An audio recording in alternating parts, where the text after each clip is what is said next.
గత 5 సంవత్సరాల కాలంలో అసలు అమరావతిలో ఎటువంటి పని జరగలేదు, పురోగతి లేదు. కూటమి అధికారంలోకి వచ్చిన తర్వాత అమరావతి రాజధాని అనేటువంటి అంశాన్ని దృష్టిలో పెట్టుకుని వరల్డ్ బ్యాంక్ మాధ్యమంగా ఇవాళ అమరావతికి 15,000 కోట్ల రూపాయలు వరల్డ్ బ్యాంక్ మాధ్యమంగా ఇప్పించడం మాత్రమే కాకుండా హడ్కో మాధ్యమంగా కూడా ఇవాళ 11,000 కోట్ల రూపాయలు కేంద్ర ప్రభుత్వం అమరావతికి అందించినటువంటి విషయం గుర్తు చేస్తున్నాను.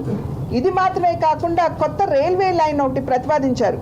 అది దగ్గర 2,250 కోట్ల రూపాయలతోటి అమరావతిని ఇతర ప్రాంతాలతో అనుసంధించడానికి ఈ రైల్వే లైన్ కూడా ప్రధాని గారు దానికి శంకుస్థాపన కూడా చేశారు. డిజిటల్గా అమరావతి ఔటర్ రింగ్ రోడ్ అనేదైతే అంటామో దానికి 20,000 కోట్ల రూపాయలు మంజూరు చేయబడింది.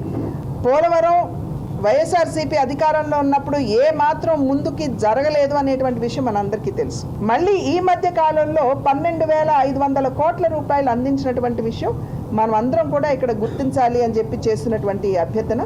స్టీల్ ప్లాంట్ని లాభాల్లోకి తీసుకురావడమే కేంద్ర ప్రభుత్వం యొక్క దృష్టి అంతా కూడా దాని మీద కేంద్రీకృతమైంది. దాన్ని దృష్టిలో పెట్టుకునే 11,400 కోట్ల రూపాయల మేరకు సహకారం కూడా స్టీల్ ప్లాంట్కి అందించినటువంటి విషయాన్ని మీ అందరికీ కూడా నేను గుర్తు చేస్తున్నాను.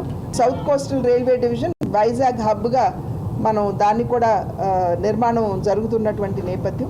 కూటమి అధికారంలోకి వచ్చేటప్పటికి ఆర్థిక పరిస్థితి ఏంటో మీ అందరికీ తెలుసు. అన్నీ జాగ్రత్తగా చూసుకుంటూ ఒక్కొక్కటి అమలు చేసుకుంటూ వస్తున్నారు. ఇవాళ నిన్న మొన్న బిడ్డలకి అకౌంట్లో, తల్లుల అకౌంట్లో కూడా డబ్బులు వేసేటువంటి ప్రక్రియ స్టార్ట్ అయింది. కనుక ఇవన్నీ ఏదైతే నరేంద్ర మోడీ గారు వికసిత్ భారత్ అనేటువంటి సంకల్పం వారు చేశారో ఆ వికసిత్ భారత్ సంకల్పం అందుకోవాలి అని అంటే, ఆ కళ సాకారం చేసుకోవాలంటే వికసిత్ రాష్ట్రాలు ఉండాలి. వికసిత్ రాష్ట్రాలు అంటే వికసిత్ ఆంధ్రప్రదేశ్ కూడా దానిలో భాగం. కనుక ఆ రకంగా అభివృద్ధి చెందినటువంటి ఆంధ్ర రాష్ట్రాన్ని వికసిత్ భారత్ ప్రస్థానంలో భాగస్వామిని చేయాలి అనేటువంటి భావనతోటి ఆంధ్ర రాష్ట్రానికి అన్ని విధాలా కూడా కేంద్ర ప్రభుత్వం తన సహకారాన్ని అందిస్తుంది అని మీ మాధ్యమంగా ప్రజలందరికీ తెలియజేస్తూ, అభివృద్ధిలోనే అక్షరక్రమే కాదు అభివృద్ధిలో కూడా మన ఆంధ్రప్రదేశ్ ఖచ్చితంగా అగ్రస్థానాన్ని అందుకుంటుంది అని చెప్పి తెలియజేస్తూ సెలవు తీసుకుంటాం.